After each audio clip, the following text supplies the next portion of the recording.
Oh my god, dude. You want to pop open the hood? Yeah, I think it just had it. Fuck. Oh, you see right there, it's split. That coolant hose right there. Well, at least it's right here on the top. Yeah, it just had it. Stupid BMW plastics, man. It's terrible. So this is very hot. I think I could get it to bite. We'll need some tools. Oh, you know, I think these cars have the toolkit. Let's see here. That's the only thing we need. So we might need to make a little trip to get some water. So I'm gonna need to gain access there. I just wanna wait until it cools down. Yeah. Then we can do something about it, but it spilled its guts out, for sure.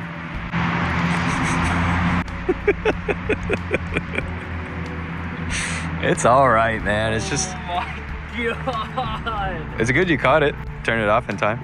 It was bound to happen. It's just BMWs, man. Being BMWs. They all do this. Of course, like, I was driving it. It's not your fault. It's all right. It would have happened to me. God, I don't know why I buy these stupid cars. Where it connects here on the radiator literally just turned into cheese. Luckily, I was able to sneak it over here, but God, this is so hot. So I'm just gonna tighten this down. And there was this random dude that just came by and he gave us a jug of water. So we have a jug of water. We just want to make it home. That's really it. Luckily, we're not too far away. And I think this will hold. It feels a little crunchy. I wouldn't drive this long distance, but if it gets me home, man, hey, that's sweet. I'm all for it. So, now, you always want to be careful too, taking coolant out of hot radiator. What I usually do is I'll put like I'll fold this up, double fold over, and just really slowly relieve the pressure. Because man, if you get this stuff on your face, it's not fun. Just try and get as full as possible. I'm sure there's a lot of air in the system. That would be nice to bleed it if I can. So the bleeder screw is right here. Maybe we'll do that here in a sec.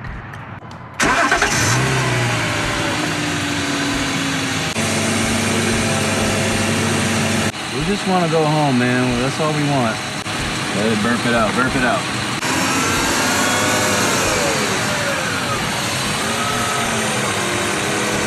Now let that be a lesson to you. You buy an old BMW, the first thing, radiator, please. Take this as a lesson, man. A few moments later. All right, guys, just wanted to provide you guys with an update. So we were able to successfully get the car back, and luckily my local parts store had a radiator in stock. What a blessing. So we went and got the coolant, we got the radiator, and I think I'll get started working on this tomorrow because I really don't want to deal with it tonight. I would show you guys what happened in more detail, but honestly, it's pretty dark, and I'm just grateful that the car is here. For Ray, if he ever watches this, please don't feel bad because he felt really bad. He was actually driving the car when this happened. He was actually learning how to drive manual, and we were kind of just going through like how to set off, how to go from first to second, and then this car just had it. It just didn't want to hold coolant anymore because these radiators, for whatever reason, whatever material they use, this plastic is just terrible. And I'm sure it's the original radiator, so it's probably been there since '97. Kind of impressive it held up this long. It's just a very common thing with these E36s. They just love to do this stuff. I'm gonna let it rest tonight, and yeah, not too bad. I'm honestly not upset at all. I was just kind of waiting for it. It's an inevitable thing. It happens on all these E36s. 6 E36. What a mess. So Ray and I were just getting all the stuff we need. We got the new radiator right there. Oh, you need the hand there? Holy moly, you gotta break your back on that thing. It looks like it's sad. I was really not trying to make a mess. I made a mess. The coolant does look excellent. I'm sure it's been changed before. Yeah, so we got the coolant draining out on the bottom. It looks like it's getting pretty full. I'm super grateful it's not overflowing. But I think for us to gain more access, we'll need to take off this, and then this plastic cover that goes here.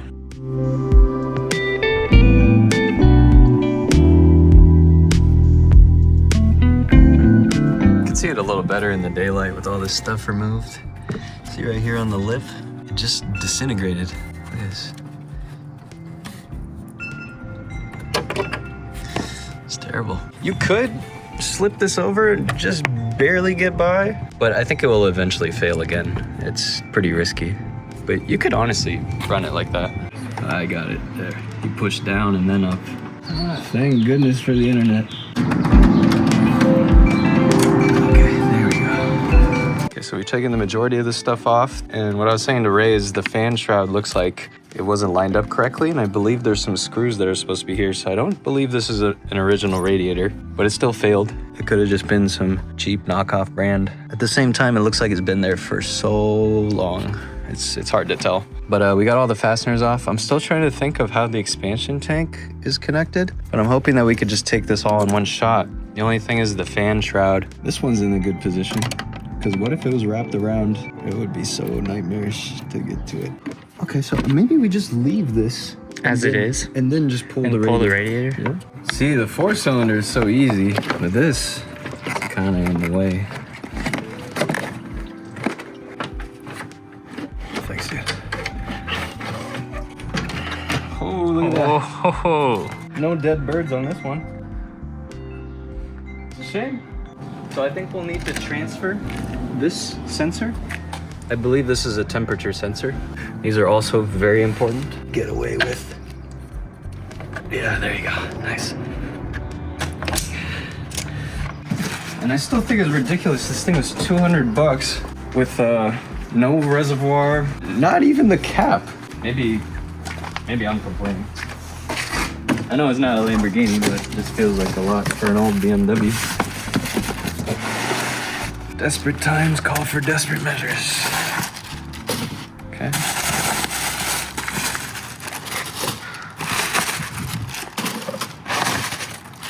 Okay, so we'll line up the orientation like so. Make sure that they're correct. The fins look excellent. There is this one, but that's probably just a factory flaw. That shouldn't change anything. And this is plastic. You don't want to over tighten this. It's just a sensor. That's how you ruin this. If you just jam it, keep it right there. Yep, that's all you need.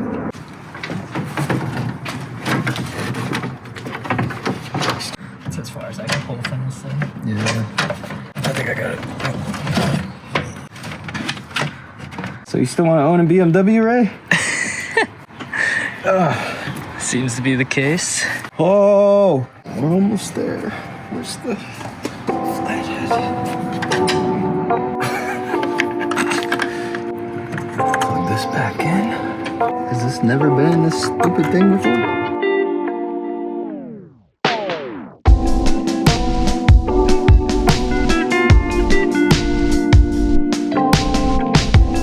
Okay, so we put everything back, and now we're gonna go through the bleeding procedure for these cars. And it's kind of interesting because there's some steps that you have to take before you essentially turn on the car to naturally bleed it. And something that could help too for somebody that's gonna go through this process with a BMW E36 is getting it up in the air, because that will have gravity work with you in your favor to get all the air out of the system, because the radiator core is completely empty. It emptied about this much, and honestly the coolant looks pretty good, but I think at the bottom of the pan there might have been like little bits of sand or something from the last time I used it, so I think it'll be best just to put some fresh coolant in it. But the trick is to relieve the screw, but not only just that, you also want to put the key in the on position without turning on the car, like so. And I'm just gonna set the fan to max heat on low. And I think this will activate the coolant to start flowing through the cooling system and also go through the heater core. And that should give us some promising results while we go through this. Maybe that is original. We got the car running, not overheating. It's still kind of cold. Thermostat still needs to move, but it's getting there. I think we're also getting some heat. Okay, the car seems fine. We came back to the scene of the crime. Unfortunately, we left our stain here forever. Oh man, you look awesome in the vert, Ray. Drive this car a little bit more, give some more lessons, and that's pretty much it.